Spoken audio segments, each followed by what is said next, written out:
Hello investors. तो स्वागत है आप सभी का मेरे चैनल फाइनेंशियल जर्नी पे। तो बहुत दिनों से मैंने इस पोर्टफोलियो का अपडेट नहीं दिया था जो मैंने अपनी मम्मी का बनाया है, तो मैंने सोचा इसका थोड़ा अपडेट करूं। क्या इसमें 7 महीने हो चुके हैं, तो 7 महीने में इन्वेस्टेड अमाउंट हो चुका है 71,747 रुपीज़ का। और इसमें जो टोटल रिटर्न्स हैं वो अभी 4.76% का, यानी 3,417 रुपीज़ का टोटल रिटर्न्स मिल रहा है। आखिरी ट्रेडिंग डे पे इसमें 0.37% का लॉस था, और इसकी वजह से जो करंट होल्डिंग्स हैं वो हो चुके हैं 75,164 रुपीज़ का। और पोर्टफोलियो का जो XIRR है वो है 15.85%।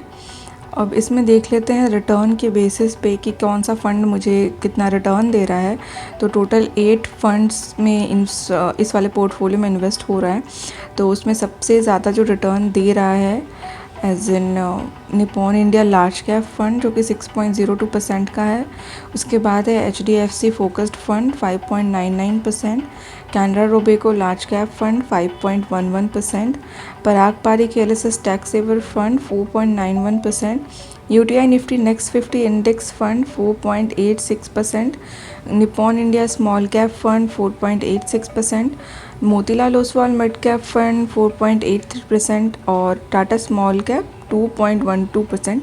टाटा स्मॉल कैप थोड़ा कम रिटर्न दे रहा है, क्योंकि जिसका हम देखें तो इसका मेजर इन्वेस्टमेंट कौन से कंपनी में है, सुदर्शन केमिकल्स, उषा मार्टिन। तो ये इसकी जो टॉप इन्वेस्टेड कंपनीज़ हैं वो डाउन में चल रहे हैं, तो इस वजह से टाटा स्मॉल कैप थोड़ा उसका रिटर्न कमा है। बट लॉन्ग टर्म में अभी तक इसने हायर रिटर्न दिए हैं, तो आगे भी उम्मीद है कि ये अच्छे रिटर्न्स ही दें। और इसमें अगर देख लें कि करंट होल्डिंग्स और मतलब किसमें कितना इन्वेस्टमेंट है, तो मोतीलाल ओसवाल मिड कैप में अभी तक का सबसे हाईएस्ट इन्वेस्टमेंट है जो कि 14,500 का इन्वेस्टेड अमाउंट है। Parag Parikh LSS tax saver fund में 14,000 का इन्वेस्टमेंट है। टाटा स्मॉल कैप में 10,500 का इन्वेस्टमेंट है। HDFC फोकस्ड फंड में 9,000 का इन्वेस्टमेंट है। और फिर निपॉन इंडिया लार्ज कैप में 8,600 का इन्वेस्टमेंट है। UTI निफ्टी नेक्स्ट 50 में 7,000 का इन्वेस्टमेंट है। कैनरा रोबेको लार्ज कैप में 5,250 रुपीज़ का इन्वेस्टमेंट है। और निपॉन इंडिया स्मॉल कैप में 2,900 रुपीज़ का इन्वेस्टमेंट है। तो ये सारे फ़ंड थे और इसमें क्या रिटर्न्स मिल रहे हैं।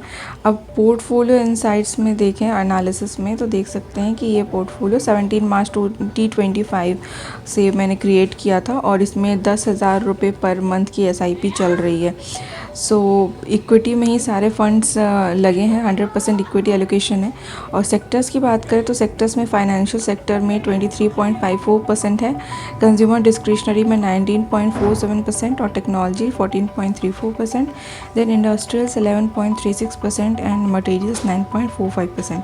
अब मार्केट कैप की बात करें तो मार्केट कैप में लार्ज कैप में सबसे ज़्यादा इन्वेस्टमेंट है 56.85%, then mid cap 23.10%, then small cap 20.05%।